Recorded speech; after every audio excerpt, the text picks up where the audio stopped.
to Knowledge TV. A better learning future starts here. A journey to excellence. Good day, everyone! Maayong adlaw Magandang araw! and magandang buhay. Hello, I'm Teacher Child, And I am Teacher Charlie. and it's another day. Another learning time. So now we're going to tackle about art analysis. But first, let us identify what is an art. Art is a wide range of human activities that involve creative imagination and an aim to express technical proficiency, beauty, emotional power, or conceptual ideas.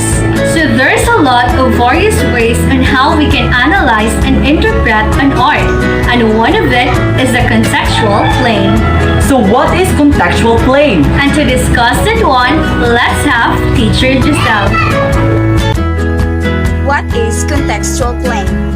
It analyzes that artworks in a different perspective. It looks at an artwork on a cultural, social, or political context.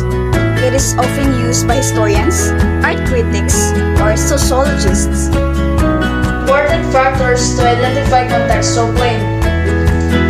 These are the important factors to identify contextual plane. First, the knowledge about society's problem, culture, history, economics, and political conditions. Broad knowledge about society's problem, culture, history, economic, and political conditions are important to identify contextual plane.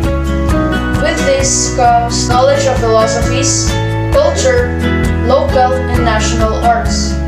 We have been strongly influenced by the Western and other Asian cultures from the past that quickly affected our symbolic systems in the Philippines, from colors, language, shapes, sizes, as well as the beliefs of Filipinos. Contextual planes are about creating and interpreting art based on human and social implications. The artist tries to express his ideas, opinions, and facts related to history, society, culture, and etc. On this art, which can be understood if we situate ourselves in the point of view of the artist. Contextual planes are about the experience and some social problems of the person or the society that cannot be expressed with words. It gives us enough knowledge about economic, history, and political conditions that open our eyes in the real world. It creates a visual connection that enables us to comprehend what artwork all about. The contextual plane situates the work in the personal and social circumstances of its products that are meaningful to the artist. It may contain, first, allusions to personal or public events, conditions, and stages. The second one is influences, such as persons and literary texts. The third one is the themes and sub-themes derived from the personal life experiences significant to the artist. And the last one is biographical data. It plays an important part in understanding the work and its view of reality.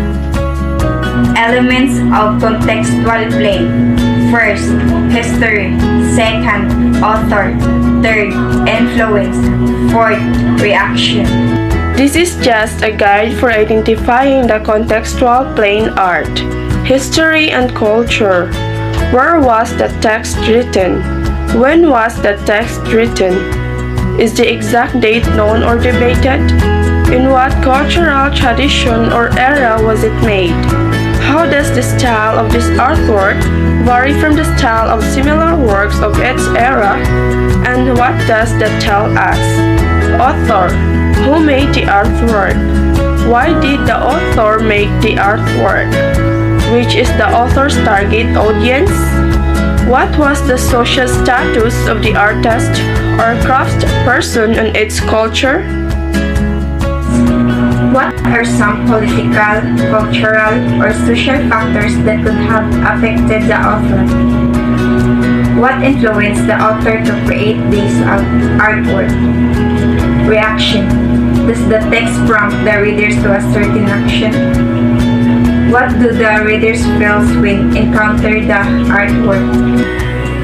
So now we're done with the guide questions on analyzing an art. Let us now proceed to its examples. First is The Returning Fisherman by Fernando Amorsolo in 1945. Second is The Defense of a Filipino Woman's Honor by Fernando Amorsolo in 1964. Lastly is The Filipino Struggle Through History by Carlos Francisco in 1964. So we can say that these artworks are contextual plane because the first two are personal experiences and the third one is public experiences that come from the past or history. So now, I would like to introduce to everyone our art that we chose for our contextual plane art, which is the EDSA Power People Monument by Eduardo Castrillo. We critique this artwork on contextual plane by the history, author, influence, and reaction. First is the history. It depicts an event during 1986 where Filipinos from all sectors of the society, the young, old, nuns, priests, musicians, were all gathered. The second is the author. The People Power Revolution monument was sculpted by a Filipino renowned sculptor, Eduardo Castrillo. The third is influence. Commemorates the remarkable will power of the Filipino people. The last is the reaction, a movement where it marked the location where fearless Filipino unified to us dictatorship. There is no age limit on fighting for your right. The purpose of this monument is to show what power could bring when there is unity. It shows that there's still a glimmer of hope amidst the darkness as long as we unite together and break the barriers that hinder us from our freedom. Whenever you are rich, poor, young, or adult, everyone united to bring down darkness and to redeem the freedom that has been thrown away. It serves as an inspiration for today's generation or the millennials that every time that we feel that our freedom is being manipulated by on the high position, we should be brave and unite together as one because just like what is depicted at the monument, the impossible became possible.